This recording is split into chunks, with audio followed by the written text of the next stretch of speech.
Hello, my name is Frank Mayer from Amitech, and I record this video out of my home office. We're still in the lockdown mode, and I like to use the time really first to say thank you for watching my video from before.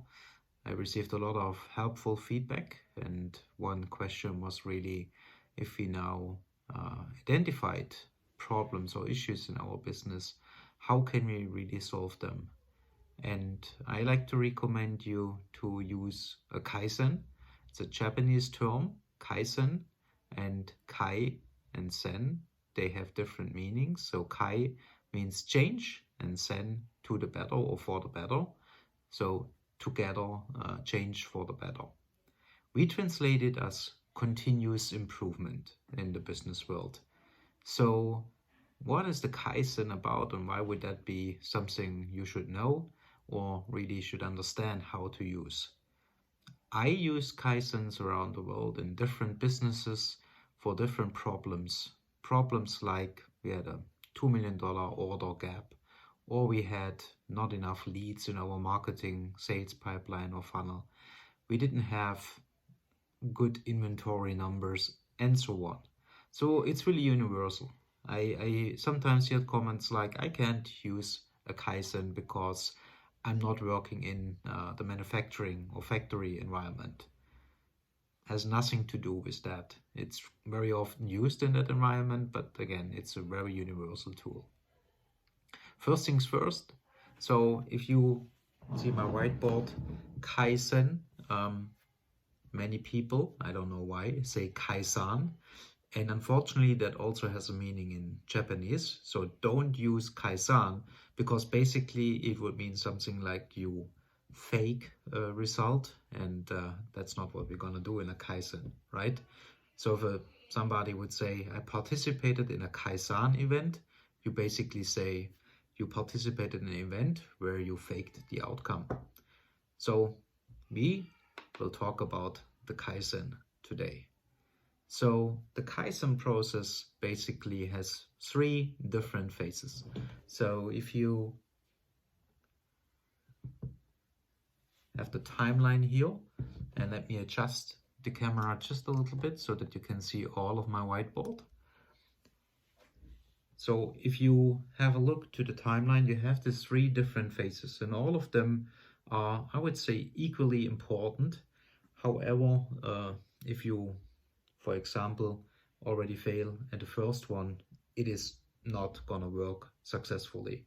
So you have the 3 phases. Phase 1 is the pre-work.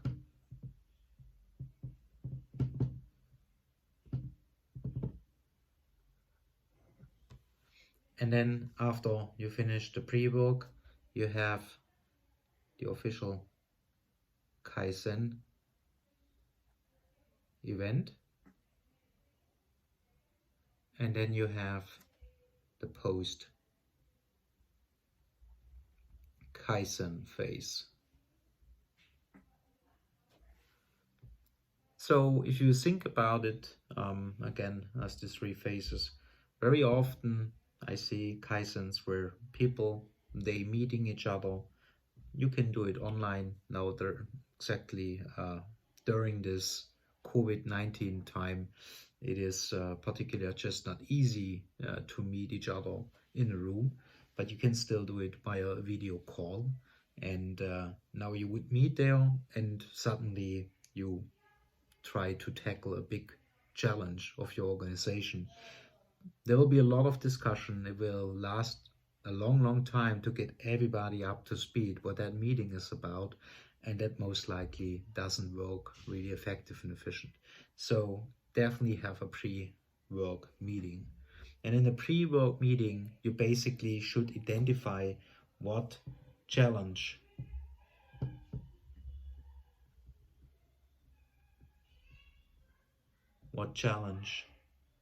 you will tackle during the Kaizen. And in this pre-meeting, in this phone call or video call, you should have the main stakeholders. Main stakeholders, that could be, for example, if it is a sales problem, then I would invite the VP of sales, If it is about US, so your geography US, then you should have the sales manager for US as well in that pre-call.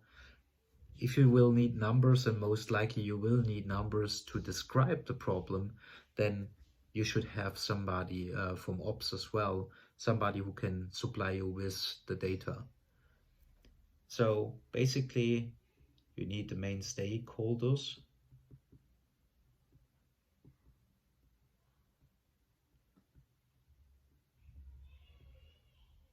and you need the data.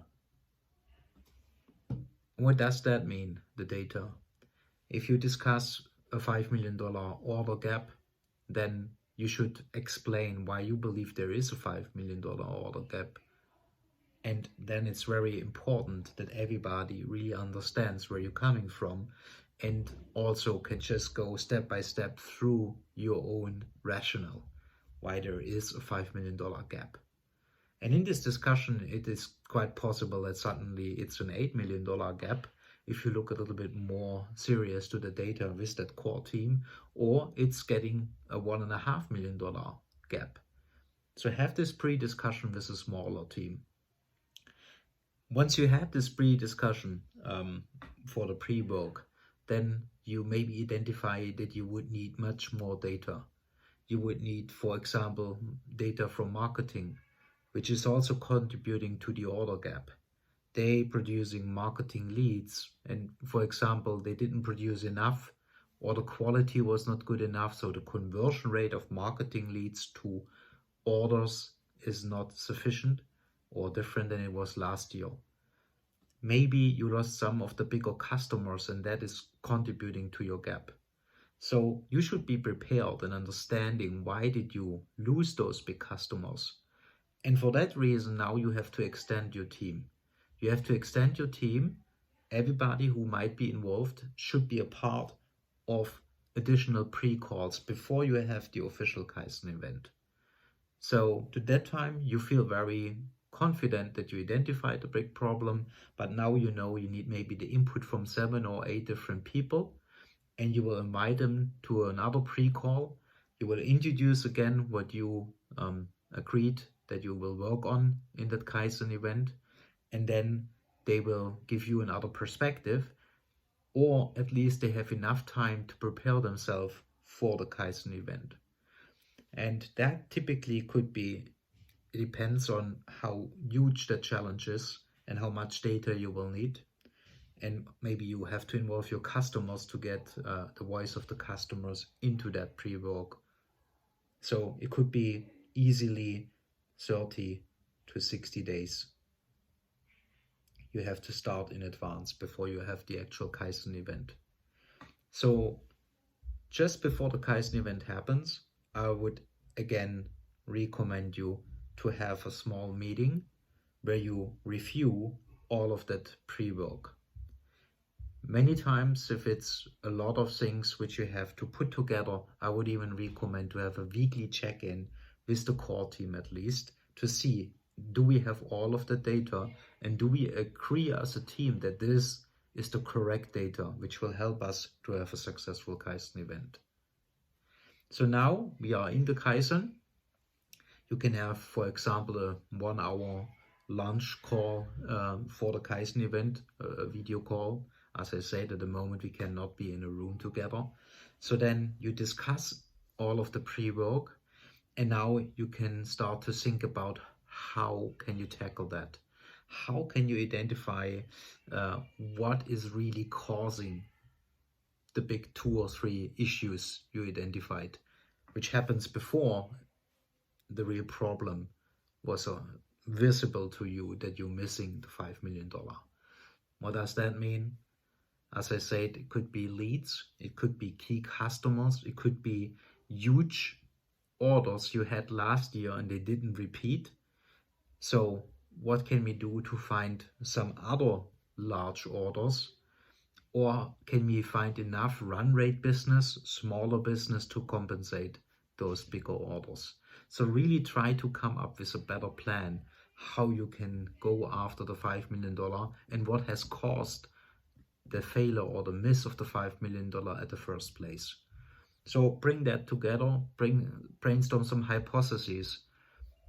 So first, have maybe the top 3 hypotheses.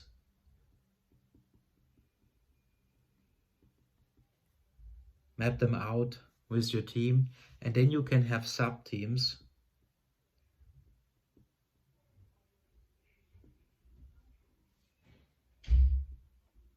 Some sub-teams working on those top 3 hypotheses. And they can work in parallel, and you can check in maybe at every other hour. So just to see how they do. Did they find out new standard work? Did they find out some other issues in the process?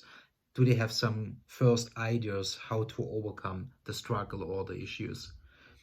So then, once you are very clear about, those most likely are the main causes which are really, triggered all of that issue, and you have a very good feeling what kind of potential countermeasures you could do to overcome that struggle, then I would really start to experiment.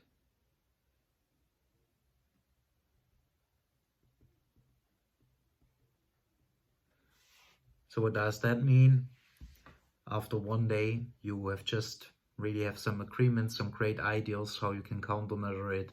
Maybe you change some of the processes so that it's not happening again, that after 1 quarter you suddenly identify you miss so much revenue or orders. Then you should experiment those processes. Again, involve the people who are working with the processes, involve customers, involve marketing, the marketing organization, and then test some of those solutions. Test them with some subset customers, so some smaller customers or customers who you already know very well, and look how they respond to your proposals, if that really is working or not. So do these experiments, come back frequently, and then improve every time you learn something new, your potential countermeasures. So once you have done all of that, then you should really put it in an action plan. Maybe you changed some of the processes during the Kaizen already, and that's what I would really recommend. Kaizen is about doing, not just talking. It's not just a meeting where you have a lot of ideas, brainstorming. It's really about doing. So implement some of the solutions.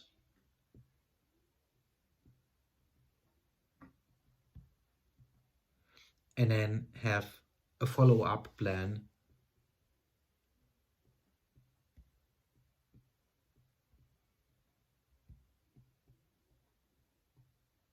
Where you check in frequently, and that's in the post-Kaizen phase, where you check in frequently. Do you really do what you promised you will do? Is it working or not? And if it's not working, you have to course correct. You have to change some of the countermeasures so that you not have even a bigger dollar gap than you had before. All of that needs leadership engagement. You need that you have to have the buy-in from your leadership, otherwise it's not going to work. And then you really have to have that discipline that you go after all of those different opportunities you have identified. So that's a very simple process description of a Kaizen. There are many more things to talk about, but I wanted to give it to you as a concept. I hope you find it helpful, and whatever kind of questions you may have, just reach out to me, leave again some feedback, and also don't forget to subscribe my channel and share if you liked the content I showed to you today. Stay healthy and safe. Talk to you soon. Bye.